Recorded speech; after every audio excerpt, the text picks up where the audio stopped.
Hi, I'm Wayne Jennings, and today we're going to be reviewing the Crosstour CT9100 Action Camera. This little camera will shoot great HD as well as 4K video. It also does really nice time-lapse sequences, and it'll shoot slow motion at up to 240 frames per second. Stick around, we'll check it out.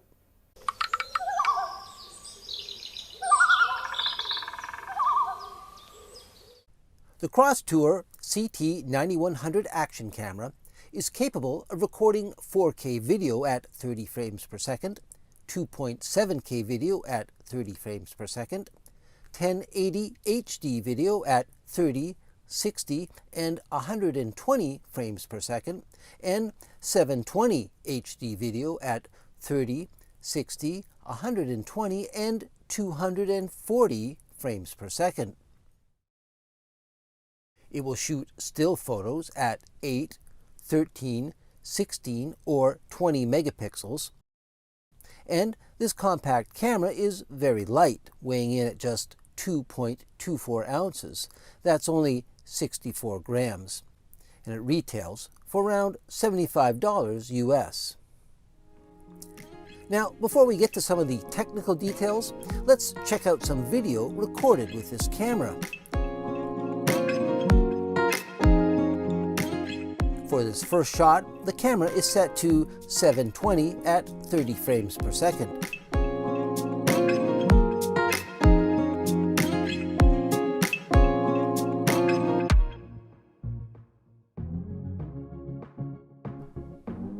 This next sequence was recorded at the 1080 setting at 30 frames per second.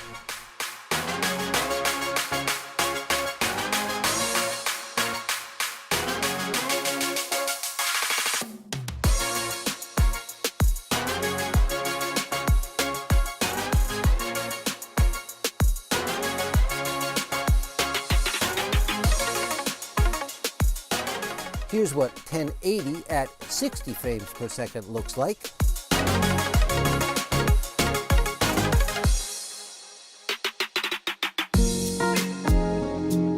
And this is 2.7K at 30 frames per second.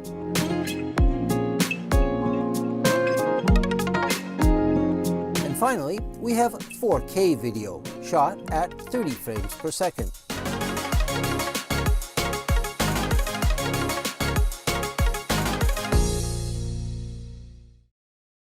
The Crosstour CT9100 comes in a standard kit with all the accessories shown here. You get a waterproof housing, pressure rated to a depth of 40 meters. That's 131 feet. There is an extra back door for the housing called a dust door. It has 2 holes or slots in it. This allows you to get better audio recordings, but this door is not waterproof and cannot be used underwater. You also get this snap-on box frame that the camera slides into. And it features 2 tripod sockets, one on the bottom and one on the top. It also has this spring-loaded belt clip that slides onto the back of the box frame, allowing you to clip it onto a belt or a pocket. It comes with 2 lithium-ion batteries rated at 1050 milliamp hours. You also get a 2-slot battery charger and a USB cable. There's a nice assortment of mounting brackets, including a handlebar mount and some tripod adapters. There are 2 quick-release plates included. This one has a metal tripod socket in the middle, and they both have these slots on either side, allowing you to put a strap through to help secure it. This one is slightly curved for mounting on a helmet. You also get 2 extra self-adhesive pads. You get this handy 2-button remote control, allowing you to record photos or videos from a distance. It comes with an assortment of zip ties, straps, and Velcro strips to help secure your camera. And of course, there is a user manual, and they even supply a lens cleaning cloth. The camera itself is very small and compact. It seems to be made out of a very lightweight plastic material. It almost seems almost too lightweight. It doesn't feel very solid in my hand, but you know, we'll see how it stands up in the field. The front, of course, is dominated by this wide-angle lens, and there's the main power button on the front here, which is also used to help cycle through the menu. On the top of the camera, we have our shutter release button that says OK. That's also used to help with the menu, and there's a little LED beside it that glows blue when you're connected to the Wi-Fi. On this end, we have a few more buttons, up and down button, again to help with the menu, and there's a little speaker on the bottom here. The far side, where we find our ports, there's HDMI, USB for charging. There's, of course, the micro SD card slot, and above it there's 3 tiny holes. That's where the microphone is.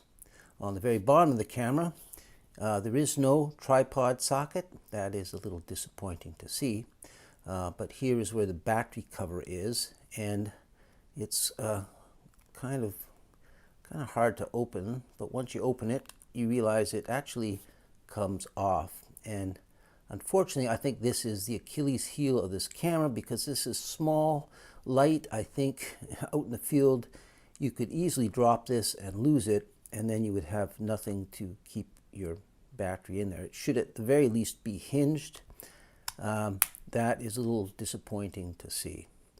The back is a 2-inch screen. It's not touch screen, but we'll just turn the camera on here and we'll show you that screen here once it boots up. There's a splash screen. There's a blue LED. Oh, a little chime to let you know it's working. A little blue LED on the bottom here that glows to tell you it has power. That flashes when you're recording. Now, when you first turn the camera on, it defaults to the video screen, as noted by the little video camera. And if you push the mode button on the front, it will switch to the photo mode. So basically, those are the 2 default modes. And to get to other modes, you push the top button here, the shutter button, but you hold it for 2 seconds, so you're not actually recording. And then you have this kind of sub menu, which you can use the side buttons to cycle through. In this case, if we select this one and push the top button, this then gives us the main menu where you can select the items, you know, the particular mode. So you can have video mode, slow motion, loop, time-lapse, of course, photos, auto timer, burst mode, timer mode, and then return to get you back. But we're going to leave it in the video mode, and just push that again. And then by using these, this button will get us into the menu. Push this again, and now within the video mode, we have the various menu settings. So of course, it's fairly extensive. You can change the resolution from 720 up to 4K. There's electronic image stabilizer, distortion control, things like white balance, exposure, metering mode, set the sharpness, the video quality, change the ISO, add a watermark. There's quite a few settings in here. Then there's like a sub menu. If you push the front button again, then you get to the sub menu where you can do other things like you know, turning the sound, the beeping sound off and on, setting the Wi-Fi, formatting the SD card, setting the date, and things like that. And those kind of menus are also available for the photo mode or for the time-lapse mode. You set the main menu, then go into the sub-menu and set the selections that you want from there. As I indicated before, when you hit the record button, there's a little flashing LED there. Unfortunately, there's no other indicator. There's none on the front or the top. That would be a nice thing when you're pointing the camera at you to see that it's in fact recording, but this camera does not have that feature.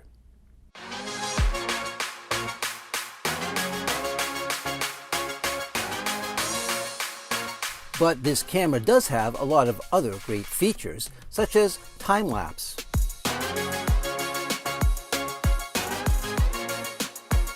This 4K sequence was set to the 5-second interval, but you can select to record a frame every half, 1, 2, 5, 10, 30, or 60 seconds.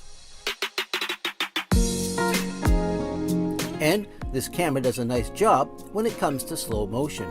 This scene was shot at 1080 at the 4x slow motion setting.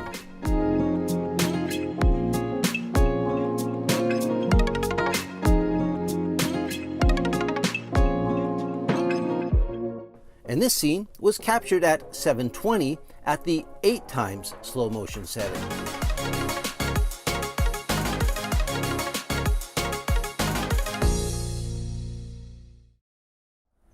Here's a little audio test on the Crosstour CT9100. Now, just to let you know, right now I'm using this digital audio recorder with a plug-in microphone. I basically use this on all my productions to get good quality sound, but I'm going to turn it off and then you'll hear my voice as the camera picks it up. So let me just stop that now. Okay, so that's turned off. The sound you're hearing now is the sound that the camera microphone is picking up. Now, that's about 2 meters away from me, so it's not very far, and there's not much wind today, so you should be able to hear me fairly good. The sound probably won't be as good as using this digital device, but here's a sample of the sound as the camera picks it up.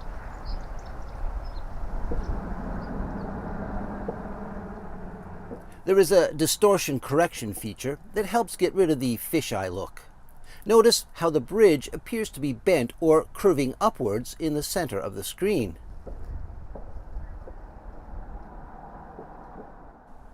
With the distortion correction turned on, the bridge flattens out, giving it a more natural look.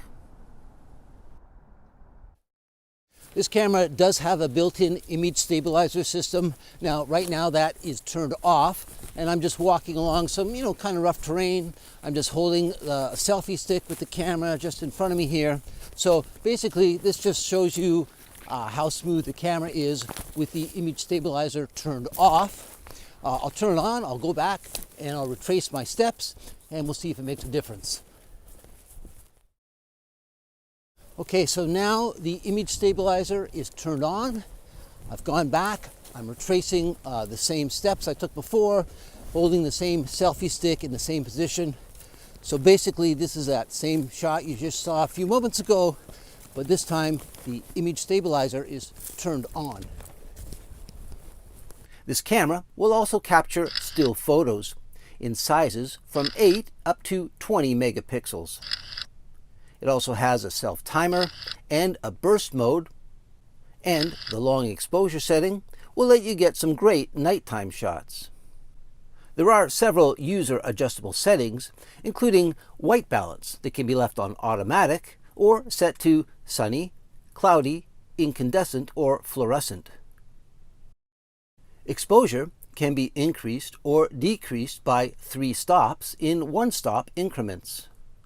The ISO can be left on auto or set to 100, 200, 400, 800, 1600, 3200, or as high as 6400 ISO. This camera can be operated remotely with the included remote control. Now, it's really simple. There's just 2 buttons on here. If you push this one, you can snap a still picture. And if you push this one, the camera will begin recording video. So this is a really easy, handy way to use the camera remotely. But for a little more control, you can use the Wi-Fi app, which you can install on your phone. Now, as you can see, when I move the camera around, the image appears on your phone there. And you can go in and change different things. Right now it's set for photo, and if you hit this quick menu, you can go in and change the megapixel size. But if you're on this button, which switches it to video mode, and you hit that button, now you can go in and change the resolution you're shooting at.